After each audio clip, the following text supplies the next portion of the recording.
Hello there, men, and welcome to the Masculinism Movement channel, a place for men to be empowered in their masculinity in the anti-male age. I'm your host, Brian Crawl, and today I'm going to be mansplaining to you about the Mafia.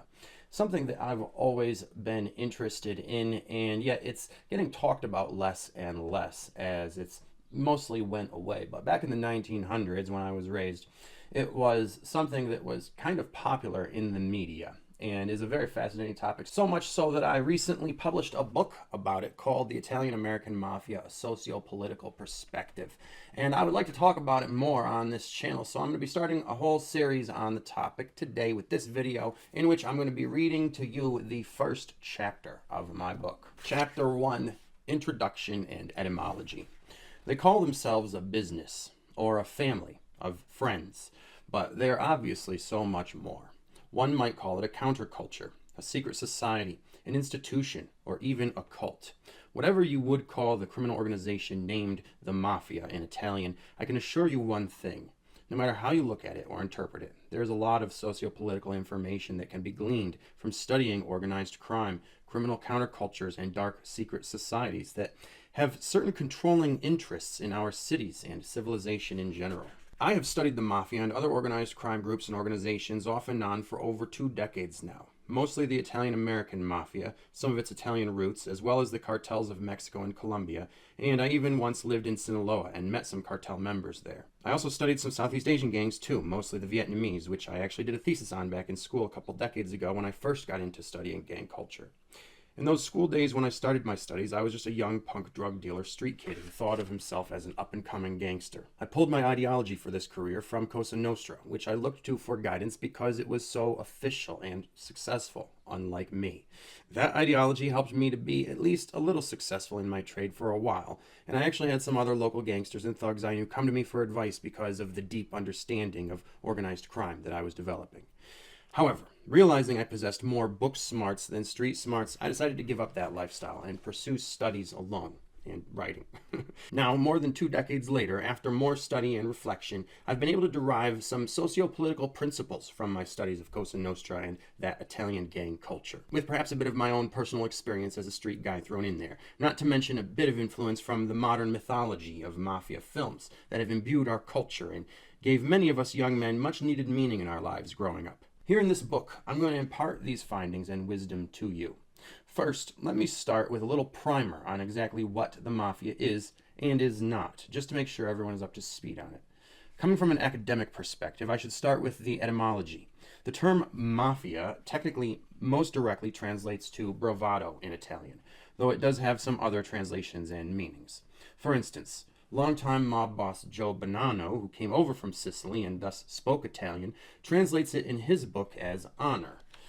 He then translates mafioso or mafiosi as man of honor, which is ironic because I read in the reviews on his book that he wasn't an honorable person at all, but that he was the black sheep among other big mob bosses because of how corrupt and untrustworthy he was.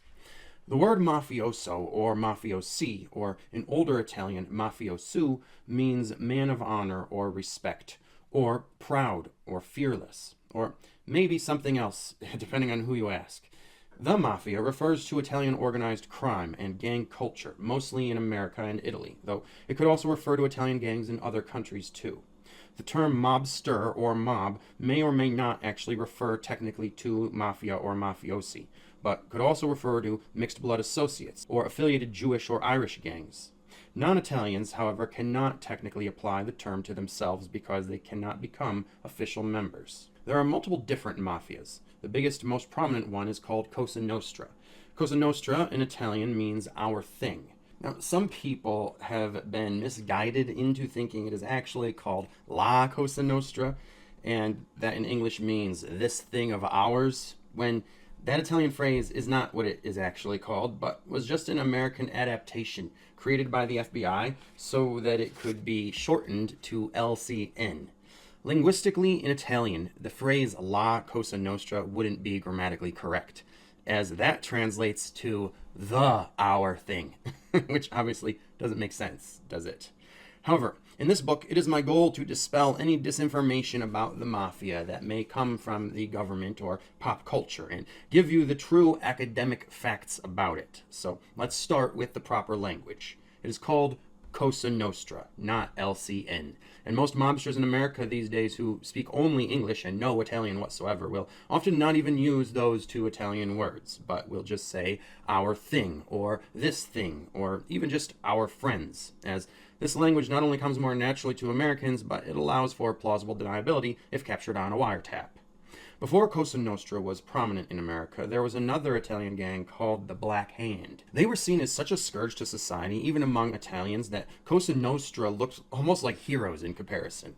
Thus, Cosa Nostra gained massive support among the community, was a fast success, and was able to defeat the Black Hand and take over. When they took over, it was not just in the Italian community, but almost all of American gangland, and they spread throughout much of American society. There was a concurrent cooperative operation in Chicago, a syndicate called the Outfit, headed up by the notorious Al Capone at one time. This entity was not an enemy of Cosa Nostra, but a friend, basically like an associated splinter group. It was different enough that it had a different name, but for all practical intents and purposes, it was essentially the same. Thus, it can loosely be considered a part of Cosa Nostra, especially given that it has a seat on the board of directors, which I'll describe more later. Now, Cosa Nostra is not the only Italian mafia that there is. It is just the largest and the oldest that is still around today. It is also the only one that came to the U.S. from Italy and has dominated American culture. And it didn't come from mainland Italy, but Sicily, the little island to the south of the mainland, which it dominates. Up in the mainland of Italy, there are other mafias that rule, so Cosa Nostra is confined to outside of mainland Italy. In mainland Italy, there are three main mafias. First, in Campania, there is the Camorra, especially in Naples, which has a sort of different group than the rest of the Camorra. Second, in Calabria, there exists a mafia called 'Ndrangheta, which is now the biggest and most powerful mafia in Italy. Third, in Apulia, there is a mafia called the Sacra Corona Unita, which is the smallest. Those are the four great Italian mafia organizations that exist today, though there are also many other smaller gangs, clans, syndicates, and such, which, like the Chicago outfit, you could say fall under the umbrella of the Italian mafia. Historically, there were even more types of criminal groups, such as bandits and political rebel groups. In fact, dating back hundreds of years, we can trace the mafia's origins to these kinds of bandits and rebel groups, which had formed to fight Italian enemy invaders from foreign countries like Muslims from Africa and Arabia. Italy and the smaller, more vulnerable island of Sicily have had many invasions throughout the centuries, which bolstered these rebel fighting groups who had to constantly take up arms against them, which made them also ready to resist anyone else they saw as a political enemy, such as their own government. And when it came time for that to happen, much of Italy's populist culture's support went to these rebel mafia groups, which, remember, were seen as men of honor, when often the government was seen as corrupt, especially under Mussolini's communism.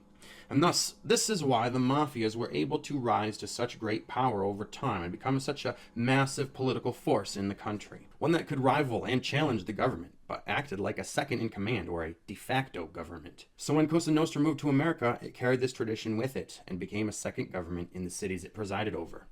The mafia in Italy and America are very similar in how they're structured, but there are some significant practical differences. The mafia in Italy is more religious and formal in some ways, due to the fact that Catholicism is more of an official state religion in Italy.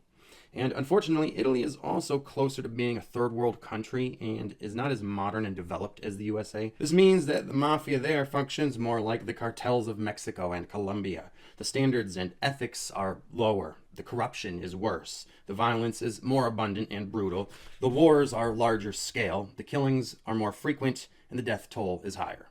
Paradoxically, in spite of being more religious, there seems to be less morals. For instance, they have no scruples about killing young children, and matter of fact, that is precisely what they do when they execute a vendetta. When there is a man they must kill, not only will they kill him, but his children too, in order to make sure they don't grow up harboring revenge and come back to haunt them later in life. There have been revenge killings from vendettas going back and forth from clan to clan, generation to generation throughout the history of Italy. In the Mafia of Italy, they have also been known to kill messengers, even their own, simply for bringing bad news. It's almost as if the mafiosi of Sicily are more like cartoon villains than human beings. To me, this seems ridiculous, silly even, as it is something I remember seeing in the cartoons I used to watch growing up when the villain was portrayed as a stereotypical mobster. Some guy comes up to the mob boss and says something he doesn't like, so what does he do? Well, he just takes out a gun and blows him away, of course. As an adult, you wouldn't think such a thing would actually happen, but in Italy, it actually does. As you can see, the Mafia in Italy seems to be a markedly less sophisticated version of what we have here. It is as if our Cosa Nostra here in the US was able to evolve a little by branching out from its third world roots in Italy. The old country Mafia is very brutish, perhaps due to its more ancient medieval roots. So this is one of the main reasons I've had much more interest in the American Mafia, which seems to have more honor and refinement, though of course it is still a criminal organization and thus a very dark and corrupt thing. I'm not here to romanticize and glorify it. I'm just choosing to focus more on the American Mafia because it has more redeeming qualities, which makes it easier to think about, so that you are not being too shocked to your core by all of the genocidal child killing and such. Though I will touch upon some of the goings-on in Italy later in the book. Outside of the Italian and American mafias, generally other gangs of other ethnicities won't use the term mafia because it is an Italian word. There is a group called the Mexican Mafia, which is a prison-based gang organization in America that is a coalition of all major Mexican and sometimes other Hispanic gangs who have organized themselves into a unified front against other rival prison gangs such as the Bloods and Crips. There is also a phrase, Russian mafia, that you might hear in English to refer to Russian gangs, but because mafia is an Italian word, this is not a proper Russian term.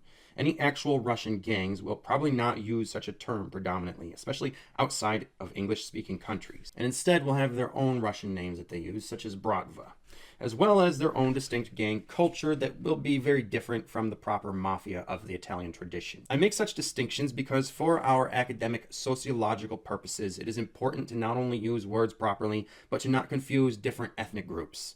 Unfortunately, sometimes these things can be conflated in popular cultural references, like in Hollywood action movies, where it may not seem strange for there to be gangsters who call themselves Russian Mafia, Chinese Mafia, or some other mafia that is fictional. Similarly, online in conspiracy theory forums, there may be talk about political mafias and banking mafias and other such terms similar to how they speak about political dynasties being crime families, like, for instance, the Biden crime family, and national banks being cartels. But this is all poetic political hyperbole that is a technically incorrect use of these terms. Let us be clear about our terminology. Technically, no one from any ethnic group besides Italians would ever be in a group called mafia. The mafia is an Italian thing, and there wouldn't be any mafia in any other cultures besides Italian and Italian-American culture. Any criminal group in another culture would have a name that is indigenous to that culture from the language native to it. And in America, any similar criminal enterprises that were not Italian would be called mobs, gangs, cartels, syndicates, etc. And also, those Italians who are in the mafia usually don't even refer to it as such because they do not want to get caught speaking about it if they are under government surveillance, which they often are. Again, let me reiterate that they will use terms like our thing, this thing, friends of ours, or our friends. For those who are not Italians but are associated with the mafia, they will usually call it the mob, and they might say mobbed up to ask if someone is an associate with mob connections. Like, do you think he's mobbed up? If members of the mafia are talking together and they need to be specific, they'd more likely use the name of the individual mafia faction that they are in.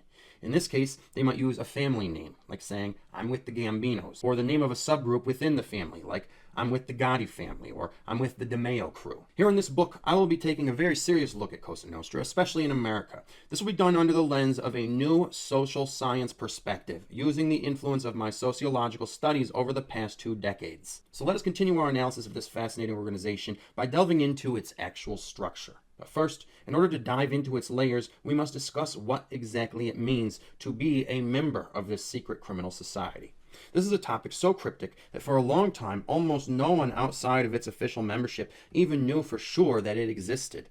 In those times, any talk about organized crime was seen as a crazy conspiracy theory that made one sound incredulous. This secretive nature of Cosa Nostra is one of the things that makes membership in it so special. It even comes with a cryptic initiation ritual. Such things can make it seem cool to us outsiders, though the reality is that it is a very cold, hard, dark lifestyle, as you will come to see quite clearly throughout this book. And that is the end of the first chapter of my book, The Italian-American Mafia, Socio-Political Perspective. And I am going to be doing more readings from the book, but not very many. I'm not going to be reading even most of it. I'm only going to be reading a small fraction of it. If you want to read the whole thing, you're going to have to get your own copy at the link below, which is on sale now for a special sale price that won't last long. So be sure to check it out using that link below. It is sure to give you the intellectual stimulation that you crave. If you have any questions, you can comment below, and otherwise, take care of yourselves, men, because no woman out there is going to.